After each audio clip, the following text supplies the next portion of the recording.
Hey there, everyone. Welcome back to Utility Sports, and we're going to be talking about the Toronto Raptors today in a trade guide that breaks down what this team could potentially look to do at the trade deadline. Now, at the time I'm recording this, the Raptors season just hasn't gone to plan.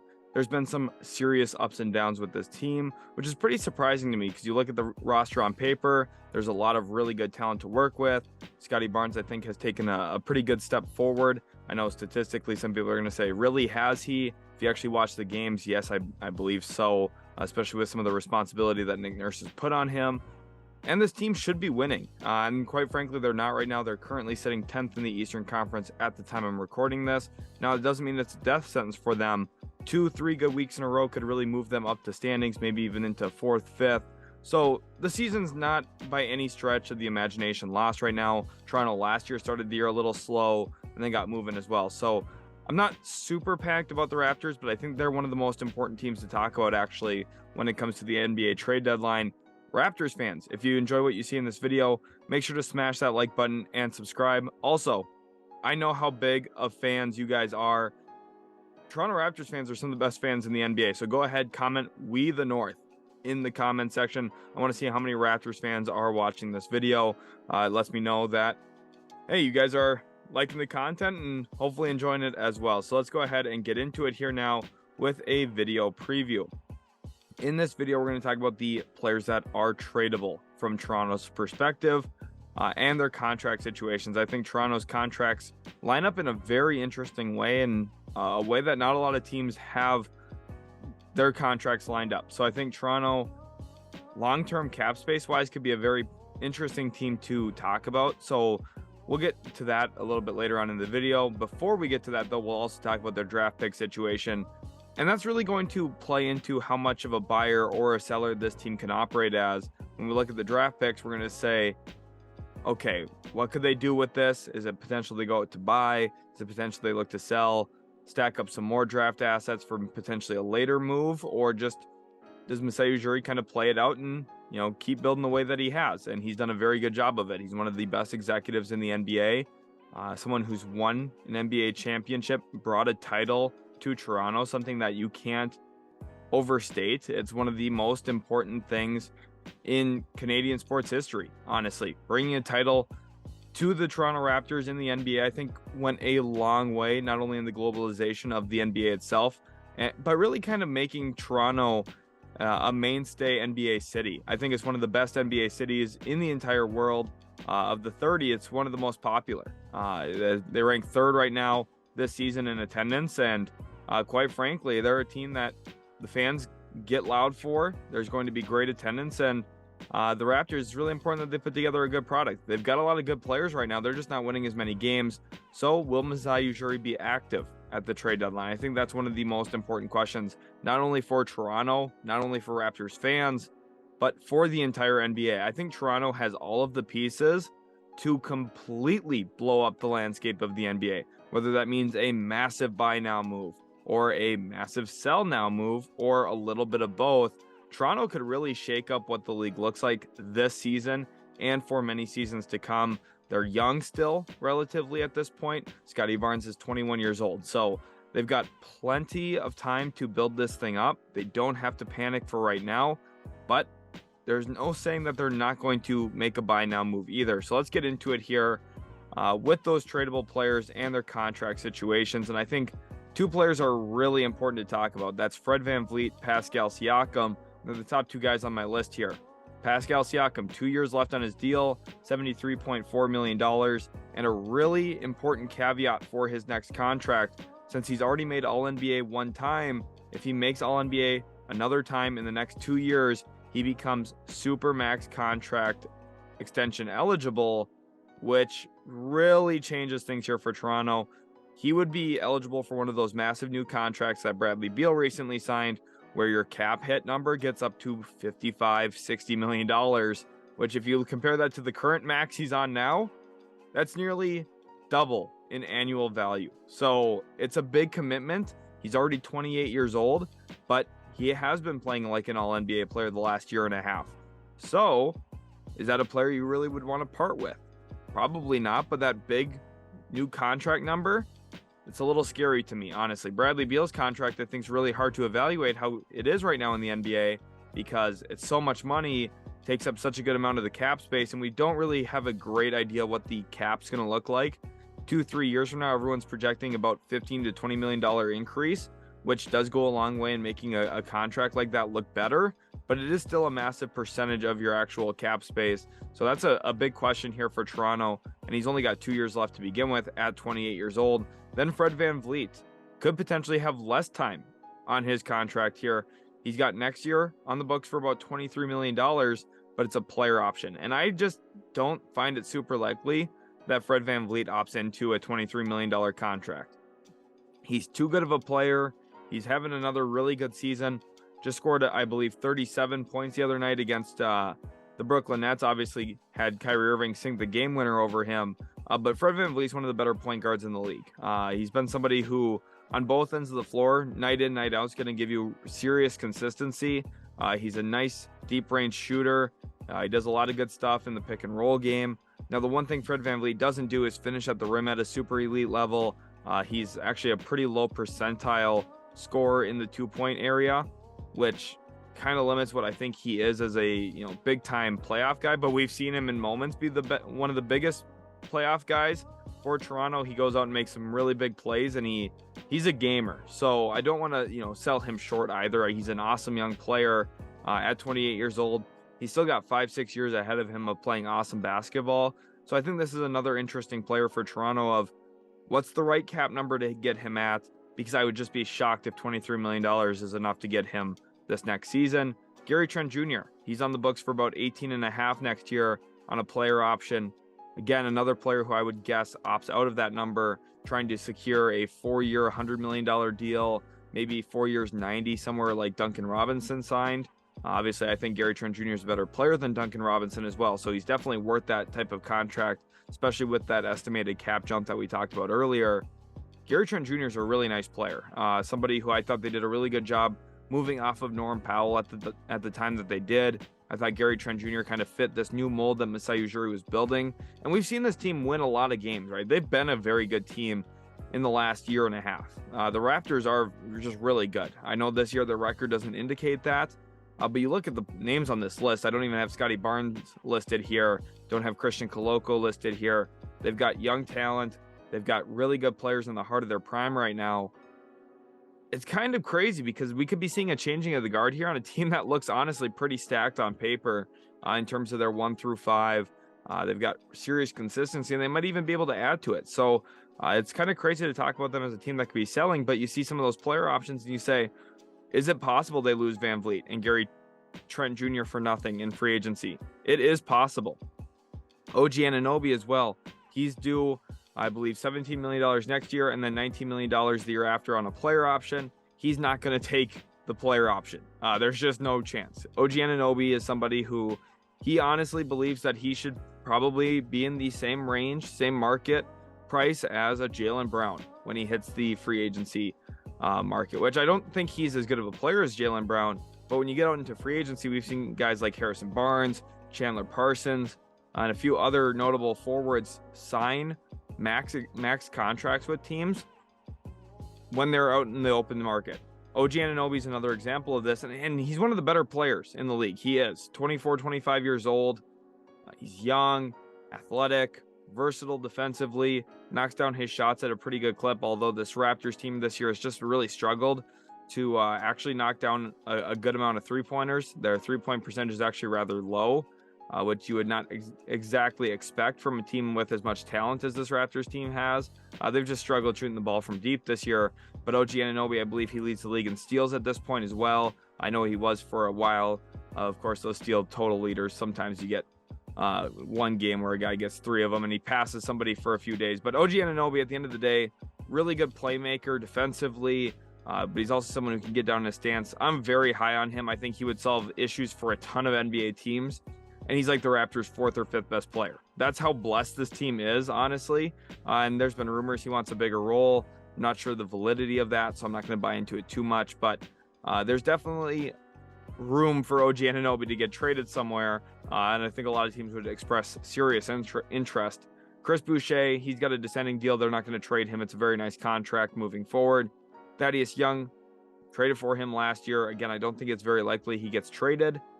He hasn't been great for them this year, but I don't think he's at the root of their issues either. Khem Birch, 2 years, $13 million. He's 30 years old.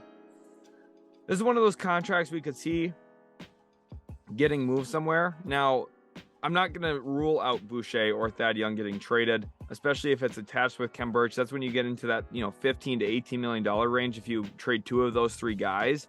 And it helps you match money in deals for some guys that we're going to potentially name later on in this video that I think could be really good additions for this Raptors team. And then Otto Porter Jr., big free agent signing that they had this offseason using the taxpayer mid-level.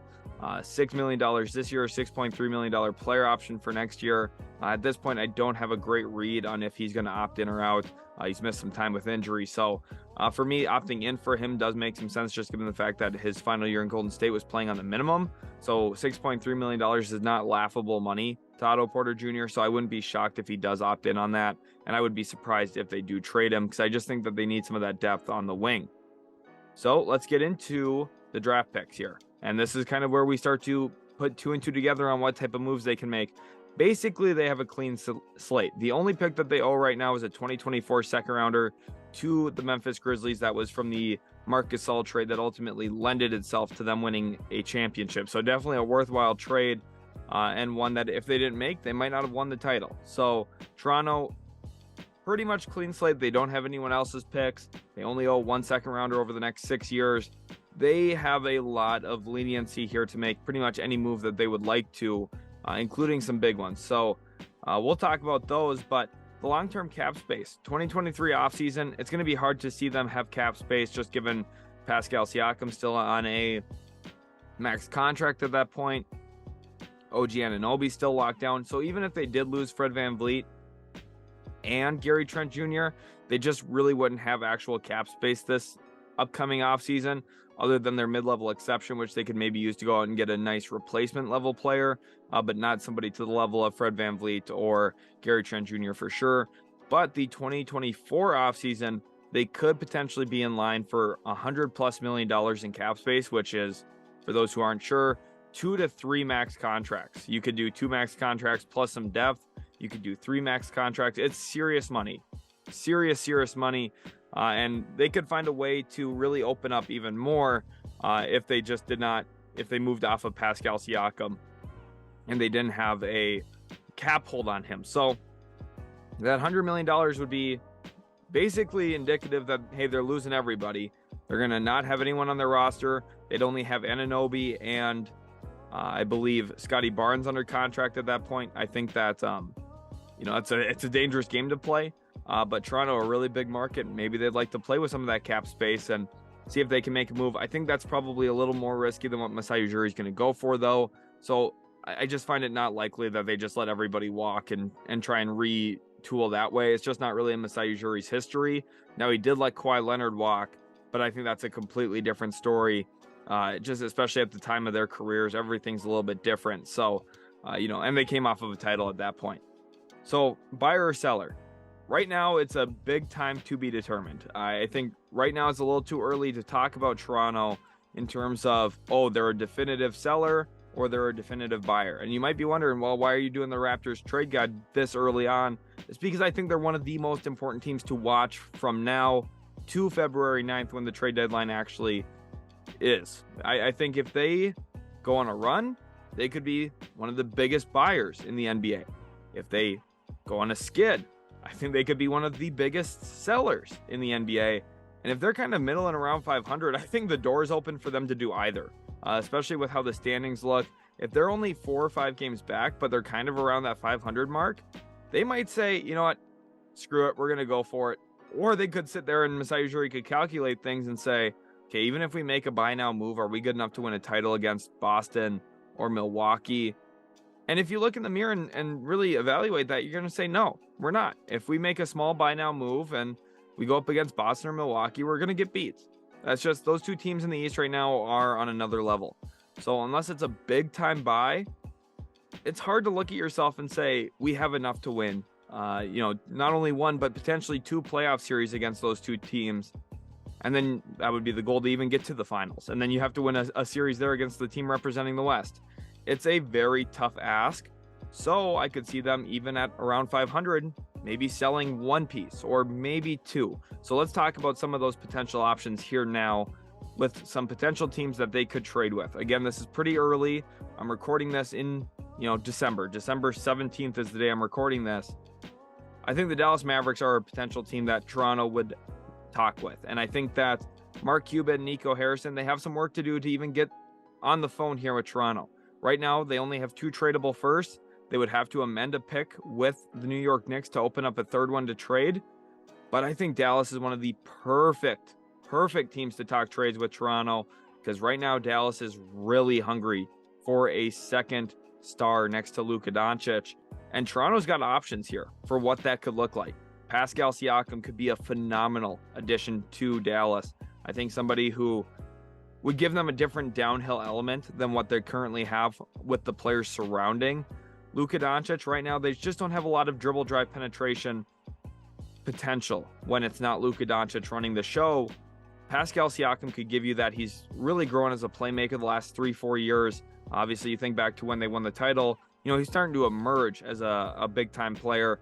Now at this point, he clearly is, right? Made an All-NBA last year, and somebody who I think would really be an awesome running mate next to Luka Doncic, both when they're on the floor together, but could take off some of that load, give Luka a little bit more time off the court, and let him sit a little bit longer, which I think would be good for the long-term health of Dallas's main superstar. Fred VanVleet's another guy that comes to mind here, because you think to last year, they're kind of missing that Jalen Brunson player. Now VanVleet, not as crafty as Brunson, not as good of a finisher around the rim, but I think he's just a better natural perimeter scorer and somebody who's a little bit more gifted when it comes to scoring off the dribble. Now, both of them are very good. I think VanVleet, Jalen Brunson are very similar players. I think that they're both very, very good players. I would give VanVleet the edge when it comes to defense. He's a much better perimeter defender. He's someone who's willing to take the challenge, and he plays way bigger than he is, unlike Brunson in certain ways. I think Dallas right now is the team that pretty much any of Toronto's starters could really help this Mavs team, which is why it's so puzzling that Toronto's just not winning games, because you look at their roster right now and you say, wow, every single player in their starting lineup has a case to maybe being Dallas's second best player. And realistically, most of them would be. Gary Trent Jr. would really help Dallas in terms of giving him another perimeter defender who can disrupt some things, get in the passing lanes, but also knock down shots. OG Anunoby, he would be perfect in Dallas. I've been begging for Dallas to get someone athletic like Anunoby and a defensive playmaker like him. I think right now Dallas is very position focused in terms of defensive positioning and making sure you're in the right spot, getting good contests. They need someone to go in there and just honestly mess crap up for other teams, and Anunoby does that. The Atlanta Hawks, very similar to Dallas here, actually, in my opinion. These two teams seem to just be tied at the hip since the Luka Doncic Trae Young trade.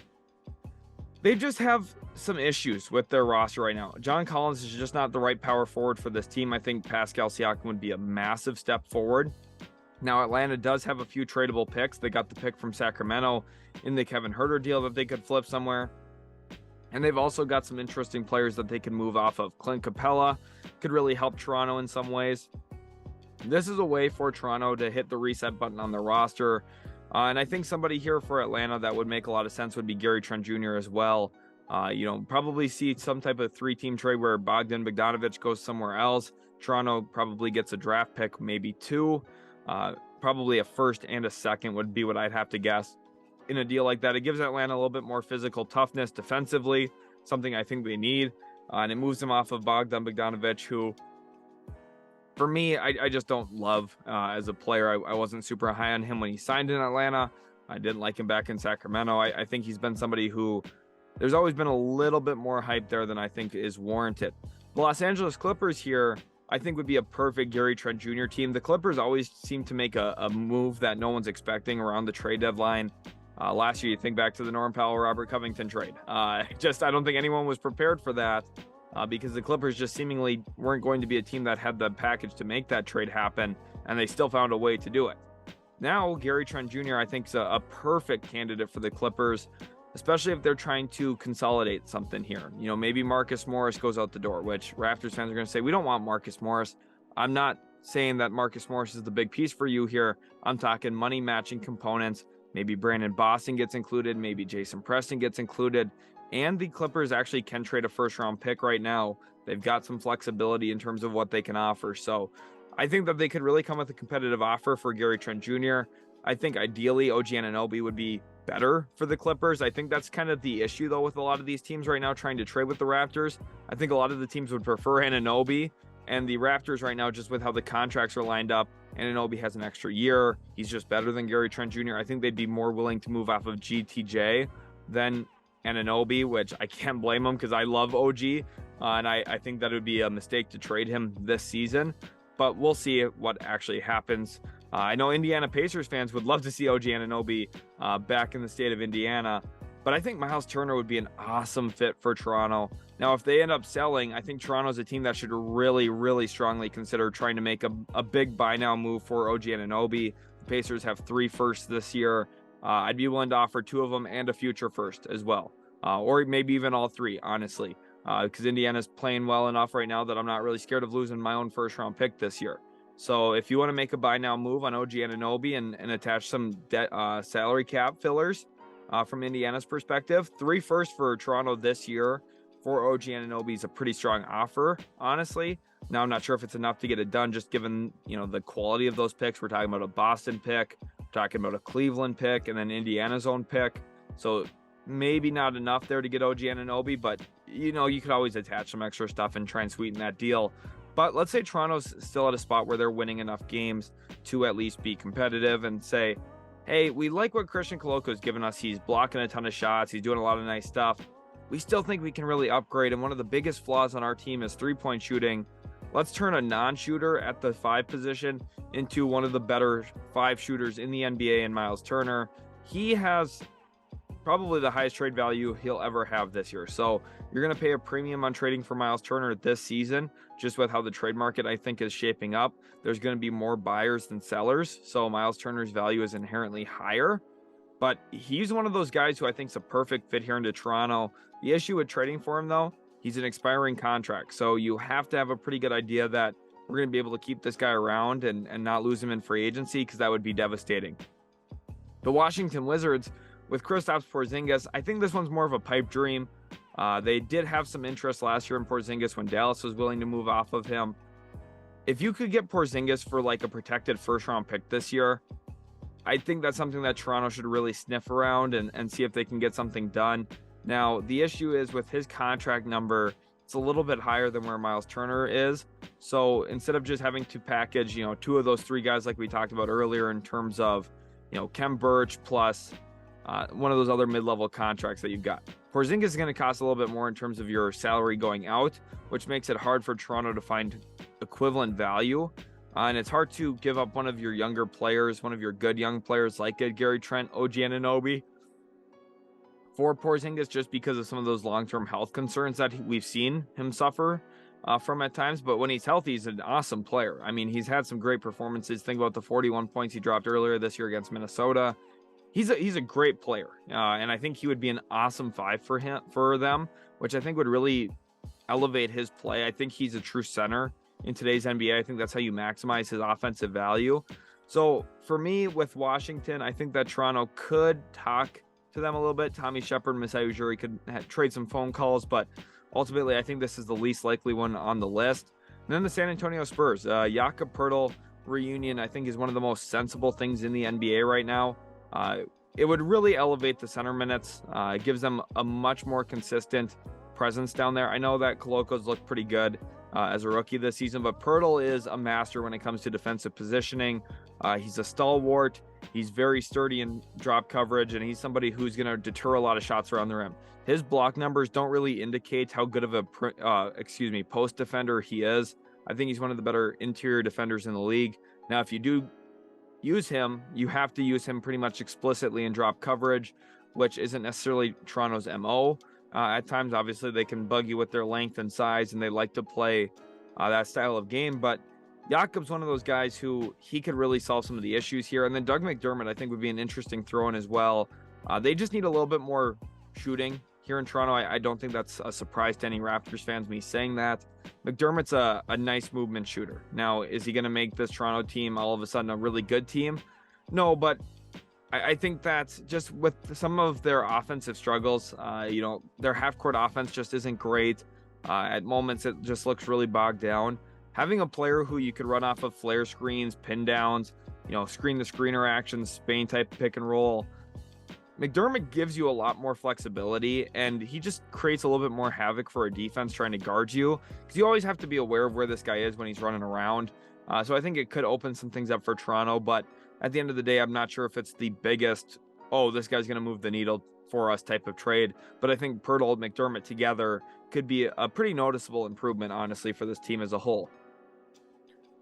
My projected activity level now for Toronto, I think it's going to be highly dependent on performance. Again, if Toronto's winning a ton of games and they all of a sudden right some of the wrongs here and start winning, I could see them as an active buyer. If they lose a bunch, I definitely see them functioning as an active seller, probably around Fred VanVleet to some extent, and to Gary Trent Jr. I think Gary Trent Jr. is the most likely player to get traded on this team.